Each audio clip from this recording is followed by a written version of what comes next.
Luiz Nassif para conversar com a gente a respeito dessa história. Nassif, bom dia para você. O que mais a gente sabe a respeito disso? Está sem o seu áudio, Nassif. Acho que tem que abrir para você poder conversar com a gente. Eu tinha deixado aqui enquanto assistia. Agora te ouvimos, Nassif. Bom dia. Não, é mais um capítulo do avanço do crime organizado e dessa questão das emendas parlamentares, né?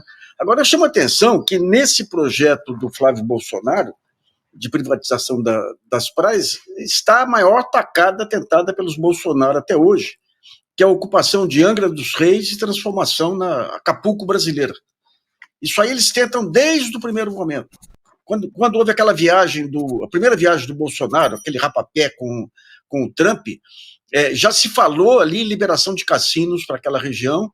O Trump colocou ele em contato com o chefe da máfia de Las Vegas, lá, que morreu depois lá. Daí o ministro do turismo foi falar com esse chefe da máfia, o próprio Flávio, e a ideia era montar em Angra dos Reis o Acapulco brasileiro. E, simultaneamente, o pessoal das milícias do Rio das Pedras começaram a se mudar para Angra dos Reis. Eu tenho conhecidos lá que disseram que nos cartórios de imóveis lá já tinha uma movimentação estranha. E o Eduardo Bolsonaro tentou o financiamento aí de 1 bilhão, 2 bilhões de dólares, junto aos Emirados Árabes também. Então está tudo ligado, tudo conectado nesse avanço sem trégua aí do crime organizado, que está entrando em todos os poros da República, né? E o Flávio... Agora você vê, um dos pontos aí dessa lei é que as pessoas podem comprar os lugares onde habitam, que é a maneira mais fácil de expulsar pescadores e tudo, né? Agora, o Romário, ele tem uma trajetória extremamente confusa. Quando ele largou o futebol, se envolveu em rolos, quebrou, daí entrou para a política, passou a fazer parte de esquemas, né? É mais um capítulo dessa tomada do crime organizado no Rio de Janeiro e que o Tarcísio de Freitas planeja para São Paulo, aqui com essas medidas aí de milicialização da polícia militar e tudo, cortes em gastos públicos apresentados como sinal de eficácia aí pelos 3 jornais aí. Os jornais já entraram em rota de lançamento do Tarcísio aí também, né? E tudo faz parte dessa engrenagem que passa pelo desvio de verbas através das verbas secretas aí, passa pelo avanço das organizações sociais, do PCC atrás de organizações sociais, e dessas ONGs aí, que o Romário utilizou para desviar dinheiro de emenda, né? É um momento complicado para o país, mas muito complicado, que o país está solto, você não tem uma bandeira para contrapor. Você vê o desmanche institucional em todas as frentes aí, de vez em quando um ou outro reagindo aí, um GAECO aí reagindo contra o avanço do crime, mas está em todos os níveis, viu? Em todos os níveis, e a imprensa sem a menor sensibilidade. Eles estão fazendo com o Tarcísio o mesmo que fizeram com o Bolsonaro. Lá na frente, quando explodir esse império do crime organizado, do desmanche institucional, daí eles vão lá pedir ajuda e daí não vai ter um Lula para vir ajudar dessa vez. Nassif, especificamente essa questão do Romário, do senador Romário, você acredita que isso deve avançar, isso deve produzir algum resultado mais efetivo, ou você acha que isso fica por isso mesmo, acaba em pizza, dá-se aquele tradicional jeitinho e não existe nenhuma consequência? Como é que você avalia essa situação? A única dúvida que eu tenho aí é em relação ao julgador, né? O ministro Cássio Nunes Marques aí, que já deu mostras aí de uma afinidade meio suspeita aí com o pessoal do Rio de Janeiro, né? Ele, em outros julgamentos dele, ele já tomou decisões aí que chamaram a atenção de todos os seus pares lá e chamaram a atenção da mídia, né? Então a dúvida é por aí. Mas é fácil você mapear. Você tem a delação premiada, você tem o mapeamento do dinheiro, que é muito fácil de fazer, de onde que saiu a emenda, para onde que chegou a emenda, e na ponta você tem já um levantamento sobre essa ONG que foi beneficiada, né? Então, digamos, no plano, se fosse períodos normais aí de justiça e tudo, não teria a menor dúvida que ele seria condenado. Agora, com o Cássio Nunes Marques, você fica com 2 pés atrás, né? É verdade. Nassif, tem ainda uma outra notícia que a gente queria repercutir contigo a respeito das dívidas de Paulo Guedes, né, que vão impactar o orçamento de 2025. Então, a gente vai ter um meteoro de cerca de 100 bilhões de reais indo em direção ao orçamento de 2025.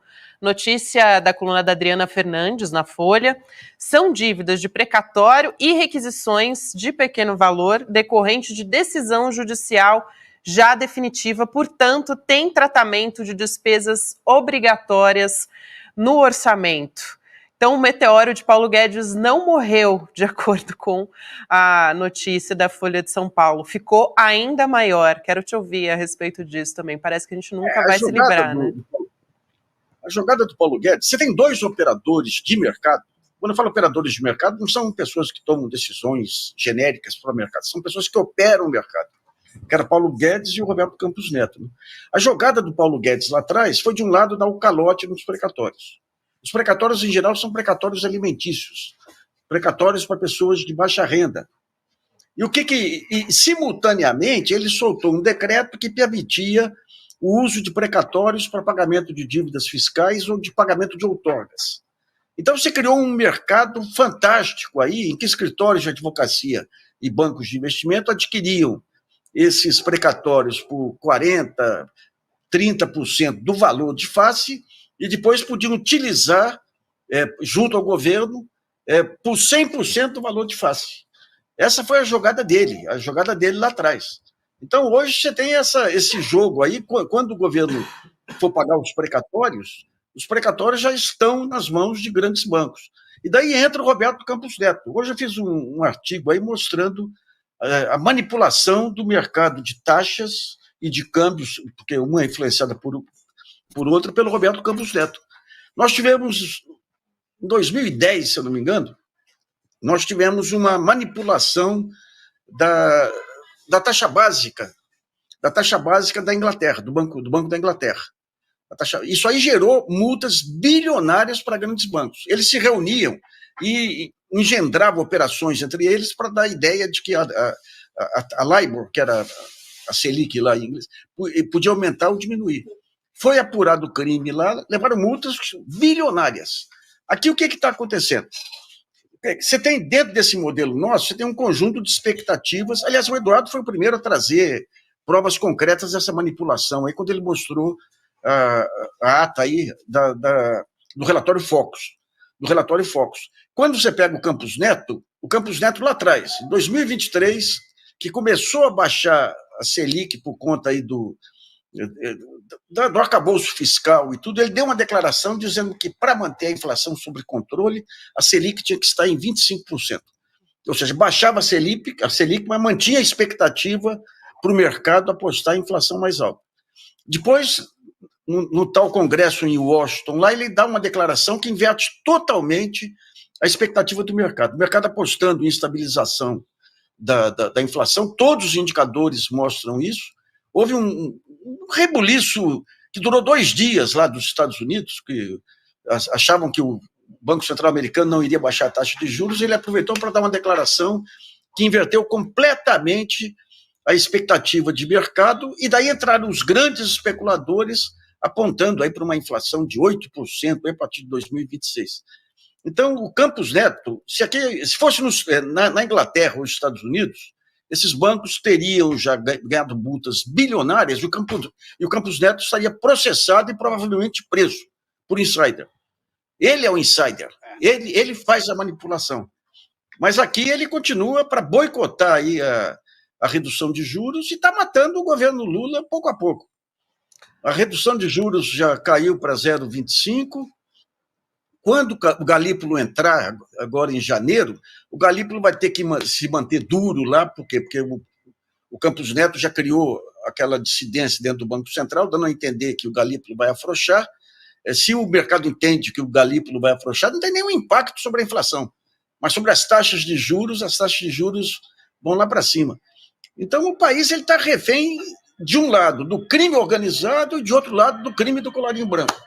Não tem Quero meu pai saída, e minha noiva. Nassif. É isso, obrigada por hoje, querido Luiz Nassif, mais uma vez participando aqui com a gente do ICL Notícias. Um abraço e até uma próxima. Um abraço, pessoal. Um abraço, querido.